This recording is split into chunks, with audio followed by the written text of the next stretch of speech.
race number 2 of the day for the mini challenge about to get underway. Cars grinning up now ahead of our second 20-minute encounter of the afternoon. And the first race, which was won by James Gornall, has tightened up the championship battle slightly.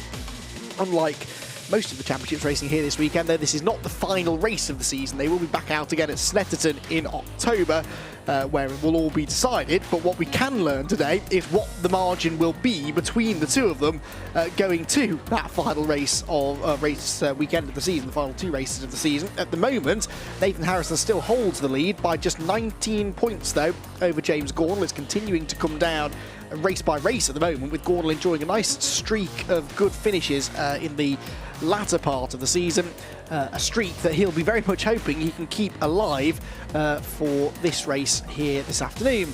It's a partially reversed grid race though, of course, so we've had a bit of a jiggle of the order, and so GE, James Gornall, down to 8th position on the grid. The top 8 reversed. That means that Rory Cove is the lucky man that gets pole position, with Lee Patterson alongside him looking for his first victory of the year. But Lee, in a bit of a return to form last time out at Brands Hatch, was able to get a 3rd and a 2nd, but was obviously only 7th in our first race earlier on today. So I was handed an amended result for this race as well, with 3 cars being given 15-second time penalties, but that didn't affect any of the outright front runners apart from Ben Palmer. Ben Palmer was inside the top 10 but finished 11th in the end. Here, though, is how they line up for our final race of the weekend for the minis. Rory Cove and Lee Patterson, as I said, share the front row between them, with James Lukes and Max Bird, who's been there or thereabouts all weekend, lining up on row number 2. Then the top, no, not the top 2, the 4th and 3rd place finishes from the previous race. Dan Zelos off the podium after a late move from Lewis Brown. They're 5th and 6th respectively. Then the top 2 from the previous race. Nathan Harrison and James Gornall are top 2 in the championship as well. Gornall really needs to get past Harrison as soon as possible in this one to continue to eat into that points advantage. Tom Rawlings and Sam Weller are just outside the top 10 and missed out on the grid reversal, with Ben Palmer 11th after that 15-second time penalty. He shares that 6th row with Brad Hutchison.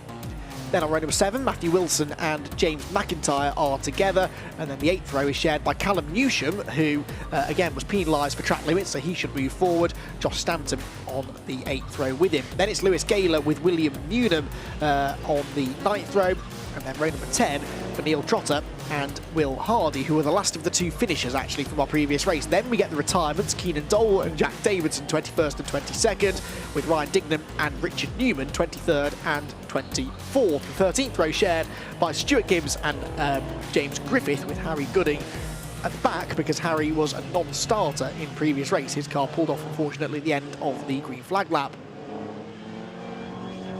So down into the chicane, weaving around, trying to get some heat into the tyres they go. It's a fairly slow green flag lap this for Rory Cove, but Rory is looking for what's his best finish of the season so far. He's had top 10s in the middle part of the year, went really well. He had a nice run through Donington Park and Brands Hatch of a 7th and 8th, and then at Brands Hatch 6th and 2nd, his first podium so far, only podium of the year. Then 7th at Brands Hatch on the Grand Prix circuit last time out, but then 16th in race 2. So if you take that 16th place out of the equation, he's been really consistently in the middle of the top 10 in every race. So he, of course, added an 8th place finish to that this morning. So he's got the pace, I think, here to hang on for a podium finish maybe. The question will be, how quickly can our top 4 drivers from race 1, James Gornall, Nathan Harrison, Lewis Brown and Dan Zelos, get onto terms with the front runners, because those 4 were a cut above the rest really this morning. The top 4 in race 1 covered by 1.4 seconds after 12 laps of racing. The next car was 9.5 seconds further back, and that was Max Bird in a 5th position. So those 4 definitely start as the pre-race favourites.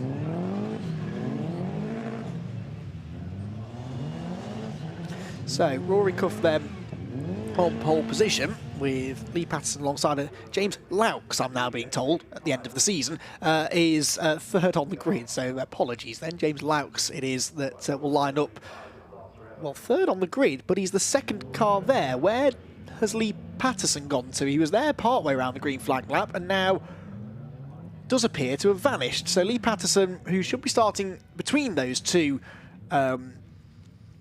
blue and black cars, I'm pretty sure isn't there, is he? So no, Max Bird is the first car on the outside line, so unfortunately Lee Patterson's season of woe continues. He will be a non-starter. That's one place gained automatically for our title challengers, who, along with everyone else, is about to get into racing. Red lights go on, away they go now. And the rush towards Redgate Corner begins. Ben Palmer there, the red and black car, with another good start, as we saw from race number 1 earlier on.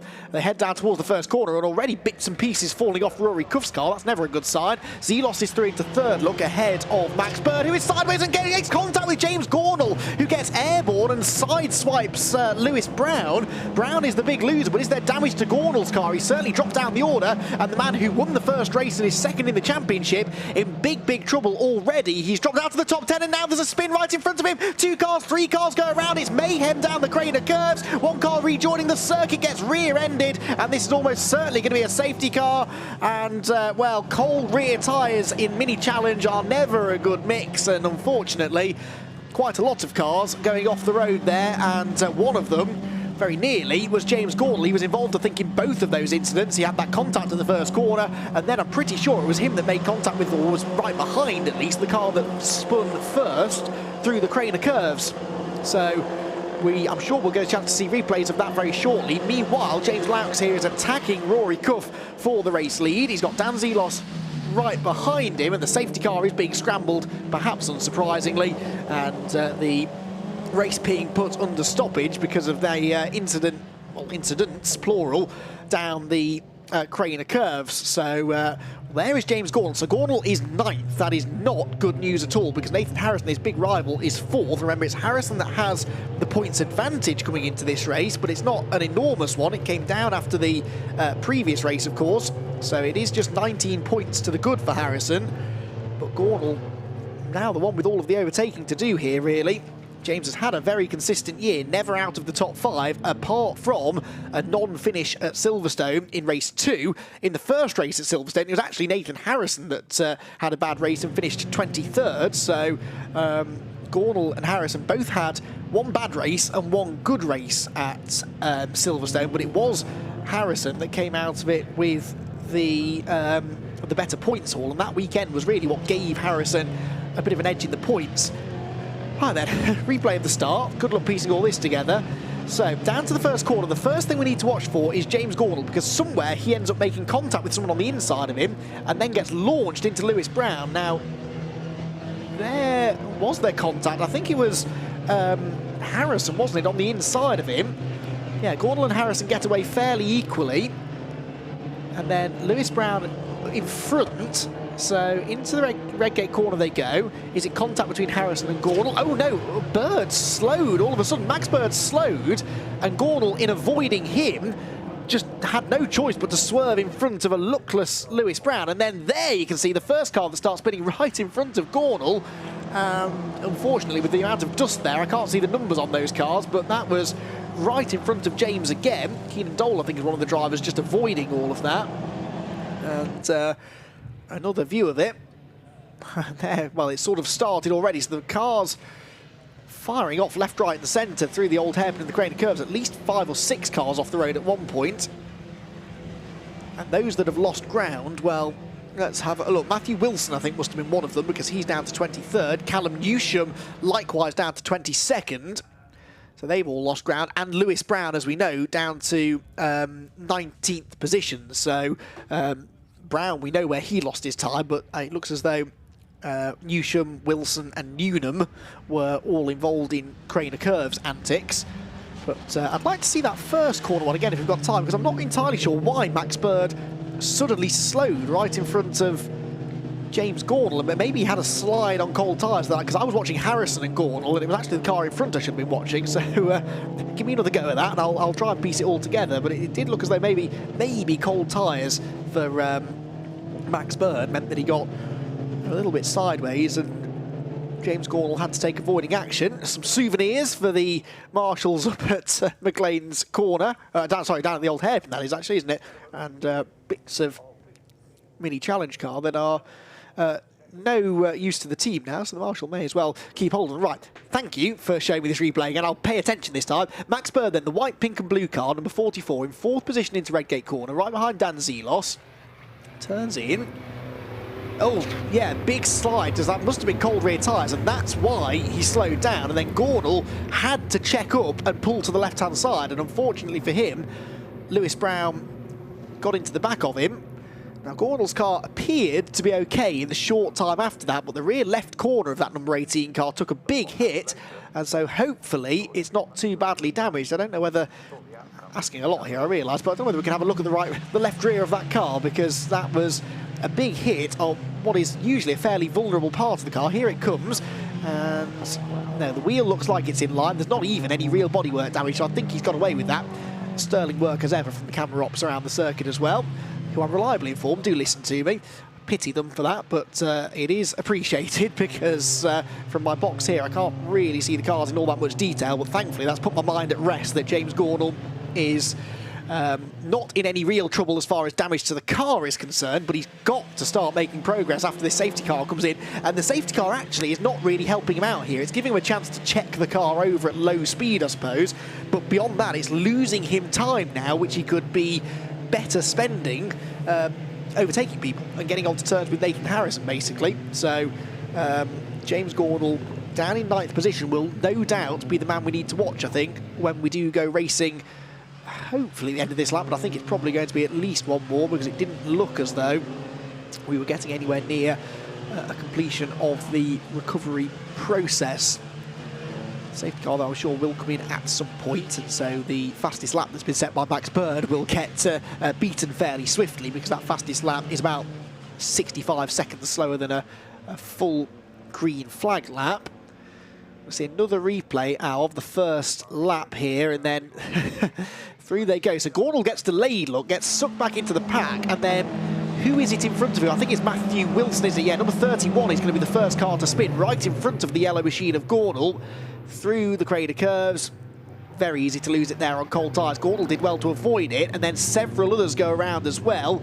Green machine, that's where the bumper came from, very nearly T-bones Matthew Wilson, actually, as it's going backwards down the road.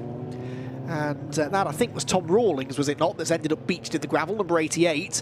So he had the wildest ride of anybody, really. And he probably saw what was happening in front of him, lifted off the throttle, and then instantly that causes all of the weight to go on the nose of the car. You're going downhill anyway, you've got cold rear tyres.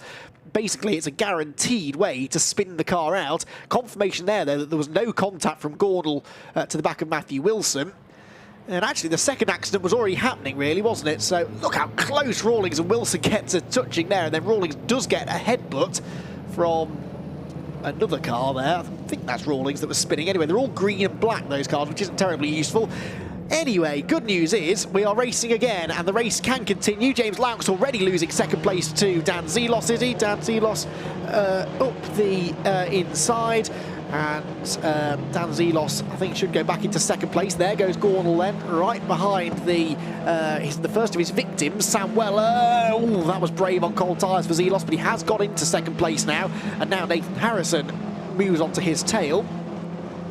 After the old hairpin up through Starkey's corner, Nathan Harrison in the tow, looking to try and get a podium, and of course he'll have no remorse here. He knows that Gornall's in trouble potentially. He needs to maximise this opportunity, knowing that Gornall has already used his drop score as well, because Gornall's had a non-finish. You only drop your one worst finish of the year, so regardless of where Gornall ends up in this race, it must count. So James needs to make ground up, and Nathan Harrison needs to try and make hay whilst the sun quite literally does shine here at Donington Park. Gornall, though, is already ahead of Sam Weller. He's now challenging Brad Hutchison, and then he'll have some clean air, so we'll be able to see exactly what pace he's got. Goes to the outside of Hutchison, who doesn't have to let him through, and chooses not to into the chicane, but on the exit I think that Gornall should be the quicker of the two.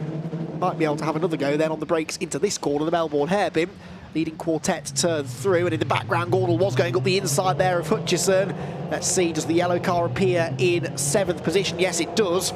So 2 places gained for championship challenger already, and now you can see if he can bridge this gap to Ben Palmer fairly quickly, then he's in the lead train. So all is not completely lost here for James Gornall at a circuit that he does like. He's won multiple races here over the years in various categories of racing.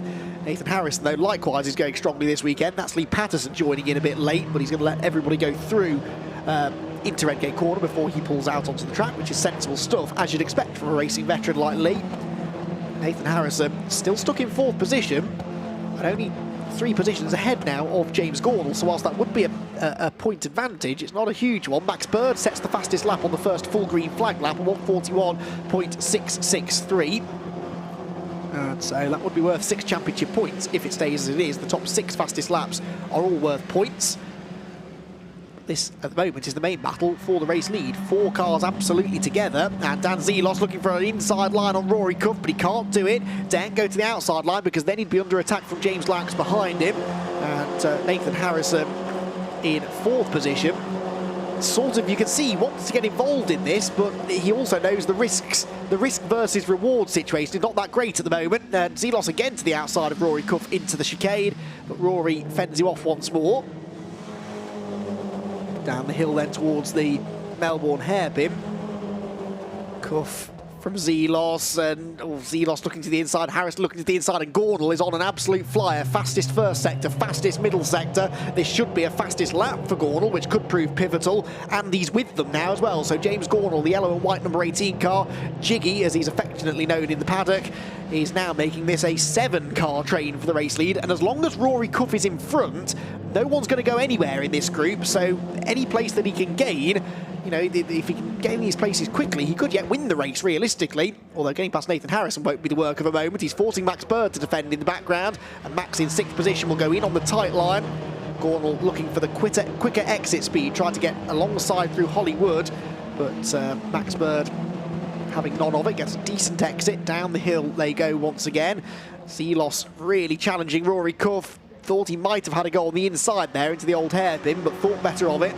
8.5 minutes to go. Gornall does have the fastest lap, 1:40.5. He's off the road though now down at the old hairpin. As for Harrison, his best lap is only a 42.3, which I don't think is in the top 6 fastest laps, so he might not be on for any bonus points at the moment because he's stuck in the train and now gets overtaken by Ben Palmer. Ben Palmer on the inside line at McLean's. He will hopefully, he hopes at least, complete the manoeuvre at Coppice Corner, but Harrison is going to try everything to hang on to it. He hangs tough around the outside, but this runs the risk of allowing Max Bird alongside as well. Side by side then for 4th place, almost side by side for the race lead between Rory Cuff and Dan Zelos, but I think that will stay as it is. What's going to go on for 4th position though? Harrison on the inside line will hold on to 4th place. That was good driving that from Nathan Harrison. He could have just rolled over and let Ben Palmer through, but he didn't want to do that because he needs the points. Max Bird and Ben Palmer now dicing, and that might play into the hands of James Gornall, who goes to the outside of all of them. No change inside the top 4. For 5th it's still Palmer, but Gornall around the outside of Max Bird, and Max leaves him plenty of room on the exit of the Melbourne hairpin. That gives James Gornall a free ticket to the inside line at Goddard's, and he's into 6th place now. Only 1 car separate Gornall and Harrison. Can Gornall get past Ben Palmer, who midway through the season was looking as though he might become a championship threat? Palmer won both the races at Silverstone, had another win on the Brands Hatch Indy circuit a few weeks later, but they were his only 3 podium appearances. In the end, and there's a shunt at the final corner, and off on the left-hand side of the road is Josh Stanton. That's the 99 car. Now, who's he tangled with? That might be Stuart Gibbs, but I can't quite see the number on that car that's off on the left-hand side of the road. Leading pair then have separated themselves now because James Lucas is a bit of the cork in the bottle now in 3rd position. Harrison, Palmer, Gornall and Bird all stacking up behind him, still in that order then, so no change between our championship contenders, although Dan Zelos is still in contention mathematically, so he'd very much like the race victory here, and he'd like some clean air because he might be able to do something about the fastest lap if he could get it, but he's got to get past Rory Cuff first. James Laux was wide in the background, and so Nathan Harrison's up the inside into Coppice Corner and moving through to 3rd place potentially, but Ben Palmer will have a better exit from Coppice Corner than either of them. Zelos is alongside Rory Cuff as well. It's a job to know where to look in this one. Let's focus on the leaders then. Down to the chicane they go. Zelos on the outside line, Cuff on the inside should prevail, but Zelos is late on the brakes, very late on the brakes. Can he turn in? Yes, he can, and in fairness, Rory Cuff knew he was beat then and let him go through.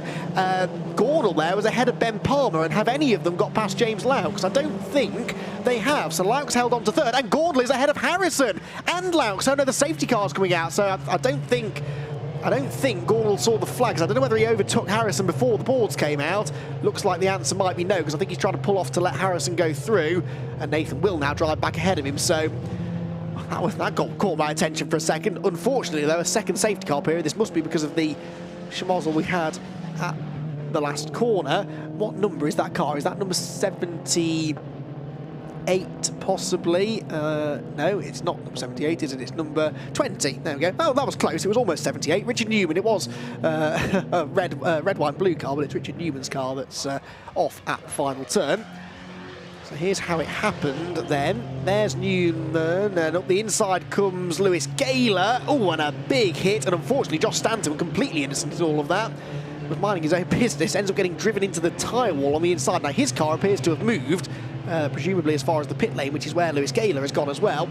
But Richard Newman, unfortunately, stranded, pointing the wrong way, gets out of the car. He's absolutely fine, but a big hit that was at the final corner.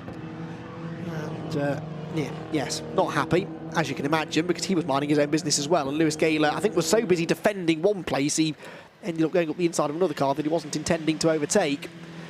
So let's take stock of the situation then. Dan Zelos got the lead away from Rory Cuff with that fantastic move around the outside of the chicane. That puts him in the lead of the race then, with the safety car out now and only 4.5 minutes to go. So questionable as to whether we'll get any more racing. Maybe one more lap we may get. Rory Cuff second, James Laux third, Nathan Harrison fourth. So Harrison at the moment on for a few more points than James Gornall. Not a huge amount though, because Gornall still has this fastest lap, so that's worth those brilliant 6 bonus points for Gornall. So Gornall at the moment would potentially actually outscore Nathan Harrison, because he's on for 32 points for 6th, which is only 5 less than 4th place for Nathan Harrison. But Harrison, he has had a 41.7 now, so that by my reckoning is, no, it's still not going to be enough for any bonus points for fastest lap. So Gornall will actually end up scoring an extra 6 more. So yeah, he's actually going to, despite finishing or running at the moment 2 places behind Harrison, would outscore him by a single point. So it goes to show how significant these fastest lap points are going to be, particularly when we get down to the season finale at Snetterton. That's good news. The lights are out on the safety car, so we're going racing again this time, and we should therefore have time for 2 laps of racing. Dan Zelos will be looking to try and pull away here, and really should have the pace to do so. The big battle is between Harrison, Palmer and Gornall. Gornall needs to try and get past Palmer as quickly as possible. He obviously overtook Ben Palmer under yellow flags as well, so he let him through too. So Gornall down into 6th place then for the restart. Not much chance of any of those drivers beating that fastest lap time, but of course there is a possibility that Dan Zelos with clean air could do it. Out of the final turn they come then. 2 laps to go here at Donington Park in the JCW class of the Mini Challenge. And Dan Zelos leads the field down to the first corner. Keep an eye to Harrison, Palmer and Gornall, 4th, 5th and 6th. There they go through Redgate corner. Nathan Harrison, who hasn't actually had the ultimate pace in this race I might have expected from the man that finished 2nd in race number 1 after a brilliant late move on Dan Zelos. But he's sort of been stuck in the queue. In 4th place, James Laux has a big moment in front of him. Then Ben Palmer and James Gornall 5th and 6th. Not really on his tail, actually. So Harrison does have sort of free rein to attack James here. To Schwant's curve, and James has a little think about getting up the inside of Rory Cuff, who is rather boxing them all in here. Rory Cuff looking for a podium finish if he can get one, what would be his second place finish of the year. Laps goes to the outside. Harrison and Palmer are side by side behind as well, and I think that James is going to lose out here because Nathan Harrison gets the better exit. Palmer needs to decide which way he's going. He sort of sits in the middle, then he goes to the inside line. That's going to benefit James Laux potentially, but they're all going to catch Rory Cuff again as they hit the chicane. And Nathan Harrison, very much thinking championship there, did not force the issue. He dropped back in line. Big moment for Ben Palmer over the curbs, though. And so James Gornall gets alongside him. Has he completed the manoeuvre? Yes, he has. So James Gornall into 5th position. That's an extra 2 championship points that was worth. The next position is worth 3 championship points, but it's really worth more than that because the next car in front is Nathan Harrison. It might not be for much longer, though, because Harrison's up the inside of James Laux into Goddard's corner, locks up the tyres, but goes through into a podium place. So Gornall now needs to try and get through as soon as he possibly can as well. Across the line they go then down to Redgate corner, and Harrison actually has Laux fighting back again now into the first turn. Harrison and Laux wheel to wheel, but James Laux is not going to be able to go back ahead. This is not helping Nathan Harrison though, really, because now Rory Cuff is escaping and James Gornall getting closer behind. So if Harrison finishes 3rd, he gets 40 points.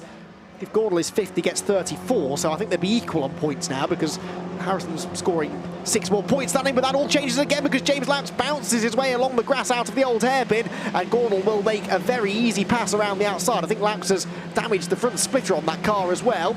As that happens, Nathan Harrison catches Rory Cuff, so Rory Cuff is now starting to defend. That's going to back Harrison up into James Gornall, the last man that Harrison wants to see behind him. And because Nathan still is being boxed in here, he's not had the opportunity to improve his lap time, so he's still not on for any bonus points, whereas James Gornall still holds the fastest lap. Zelos hasn't yet been able to beat it. His first flying lap was 3/10 slower, and this is the last lap of the race, and actually Zelos is not improving. Oh, Harrison with a real good exit from the chicane, dives to the inside of Rory Cuff, and James Gornall has to try and go with him, and does go with him, gets to the inside as well. So Harrison goes second, and there's contact there. Rory Cuff locks up and bang into the side of Nathan Harrison, and the championship leader is off the road through no fault of his own at all. James Gornall and Rory Cuff tangled, and Nathan Harrison, would you believe it, is the man that gets elbowed off the road. Dan Zelos is going to take the victory, but James Gornall with the fastest lap and second place will take the championship lead, because remember,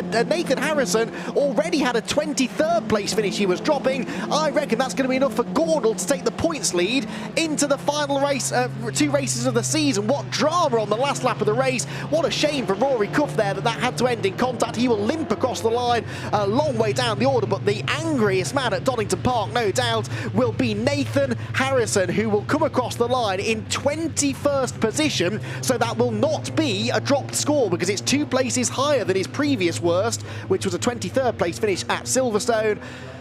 And wow, look at this. So Cuff tries to come back at Gornall, locks up, hits him, breaks the front suspension, can't stop the car, and wallops straight into the side of Nathan Harrison, whose car is undamaged, but the real damage was done by the fact that we just had a safety car, so everyone's bunched together, and rather than losing 6 or 7 places, as he would have done if that was 20 minutes into a race and the field had spread out, he ends up falling all the way down to 21st position, Nathan Harrison, and that will be still worth 12 points, so... Oh dear, right, let's get the calculator back out then. So he gets 12 points added to the 662 he was on. So that's now 674 for Harrison. Gornall, meanwhile, held on to the fastest lap, so that's 6 points. He also scores 44 for being in second position. Add that to his previous haul. Well, we'll work that out in a second. Here's another replay look. Cuff bang into the back of Gornall and then just can't stop the car. He's got broken steering, and poor Nathan Harrison, absolutely nothing he could have done to avoid that. And well, that was real drama for the championship contender, and that unfortunately will take him out of the championship lead. Here then is the result. Zelos 3.5 seconds clear of James Gornall in the end. Ben Palmer comes home in 3rd position. And then in 4th place for Jack Davidson. James Laux hangs on to a top 5. Max Bird 6th, Sam Weller 7th, Brad Hutchison 8th, Keenan Dole 9th, and Lewis Brown rounds out the top 10 from the back of the grid. Sort of went unnoticed, but that was a good drive from him. Then James McIntyre, Ryan Dignan, Harry Gooding, James Griffith and Callum Newsham will round out the top 10. Matthew Wilson then is 11th, Will Hardy 12th, Will Newnham 13th, with Stuart Gibbs and Rory Cuff to round out the top 15. Then Nathan Harrison in 21st position will score just 12 solitary points, and that will drop him now, I reckon, about 13 points off the championship lead going to the final 2 races at Snetterton in October. It was a bruising encounter, that one, in the mini challenge, but that was quite the race and quite the dramatic finish in what's been a dramatic day of racing in general here at Donington Park on the Grand Prix circuit. And the car's being led into the pit lane, and there will be some discussions to be had about that, but that really looked like a racing incident. It's not like James Gornall took Nathan Harrison out. It's not even like Rory Cuff did it on purpose. He went for a move on Gornall. Gornall blocked. There may be a discussion there as to whether he blocked too late, but I mean, it looked like there was room for the 2 cars. They just touched ever so slightly at the worst possible moment, and Rory Cuff, sadly, had Harrison not been there, he'd have skated straight on. There'd have been no more contact, and it would have all been fine, but unfortunately for Harrison, he was in the wrong place at the wrong time. And, well, Dan Zelos with the win. Now, what does this do to Zelos's points haul as well? Because, of course, he gains 50 points for a race victory, doesn't he? So he's going to be well and truly in the mix now as well, especially after Harrison's issues. Highlights of the race then, and what a race it was. The reverse grid races are always good fun, and this one was no different. Rory Cuff led them from pole position despite bits falling off his car before he even reached the first corner. Dan Zelos was through into third whilst there was contact behind. James Gornall and Max Bird tangled. Lewis Brown was the unlucky victim that ended up getting shouldered off the road, and then there was more carnage. Matthew Wilson spun down the Craner curves. 3 or 4 other cars rotated in front of the pack. There were a few bits of contact. Everyone was okay, but a reasonably lengthy safety car period was required in order to get the cars back out of the way, after which the racing resumed with Rory Cuff the race leader and Zelos trying to find a way past him.